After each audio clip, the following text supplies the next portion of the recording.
So ఇది నా last reel. Big boss, Uppal Balu and ఈ కమెంట్ పెట్టిన బ్రదర్, నువ్వు రియాలిటీలో బతికేసు. Yes, most of the reality shows ఉంటే అట్లనే ఎక్కడ షో అయినా సార్. బట్ పాయింట్ ఏంది, ఇప్పుడు ఉప్పల్ బాలు, బిగ్ బాస్ నా వదిలేరా, మల్టిపుల్ థింగ్స్ ఏదో టైం పాస్ పోయినా పక్కకు పెట్టి. But Uppal Balu is my personal friend. ఆయన స్ట్రగుల్ చేసేంత స్ట్రగుల్ ఎవ్వరు చేయరు ఫ్యామిలీ కోసం. ఇమాజిన్ చేయ, ఒక పర్సన్, ఒక మొగోడు సెల్ఫ్ రెస్పెక్ట్, కామెడీ, సొసైటీలో ఇట్లా బతకాలి అని వదిలేసుకొని ఒక లేడీ క్యారెక్టర్ మెయింటైన్ చేస్తుండో, అది కూడా ఏదో 1-2 hours కోసం కాదు, త్రూ అవుట్ ది డే ఉండదు, నైట్ ఉండదు, కెమెరా ఆన్ ఉంది, ఆఫ్ ఉన్న సేమ్ క్యారెక్టర్ మెయింటైన్ చేస్తాడు. ఇంటికి వచ్చినాక ఒరిజినల్ క్యారెక్టర్ మెయింటైన్ చేస్తాడు, ఒక మొగోడు లెక్క. సో ఆ పర్సన్ మెంటల్ స్టెబిలిటీ ఏ లెవెల్లో ఉండాలి? ఇంత హేటెడ్, ఇంత క్రిటిసిజం, ఇంత కామెడీ తీసుకోండి సొసైటీ నుండి.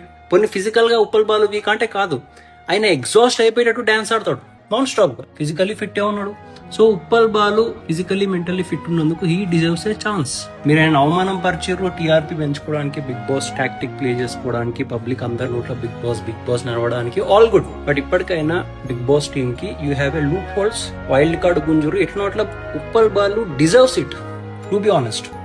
లోపలికి వెళ్ళాక ఐఎమ్ డామ్ షూర్ టాప్ 5 అయితే ఆరామ్స్ వస్తాడు. ఒకవేళ మీరు ఇదే బయాస్నెస్ చూపిస్తారు అనుకో, తెలుగు ప్రజలు మీకు చెప్తున్నా, ఇలాంటి షోస్ ని బైకౌట్ చేస్తే పని కాదు, అలా టీఆర్పీ పడేయాల్సి వస్తుంది. టీఆర్పీ ఎట్లా పడేస్తావు? కంప్లీట్ ఓటీటీలో చూడొద్దు, టీవీలో వచ్చినా చూడొద్దు. అట్లా చూడకుండా నీకు అంత చూడాలనిపిస్తే రీల్స్ వస్తాయి, రీల్స్ చూస్తావు. But never on TV or OTT platform. ఈ రెండు మెయింటైన్ చేసి టీఆర్పీ పడేసినాం అనుకో, ఎంత పెద్ద షో అయినా దిగి వస్తాడు. ఉప్పల్ బాలు కోసం ఈ రీల్ అంతే.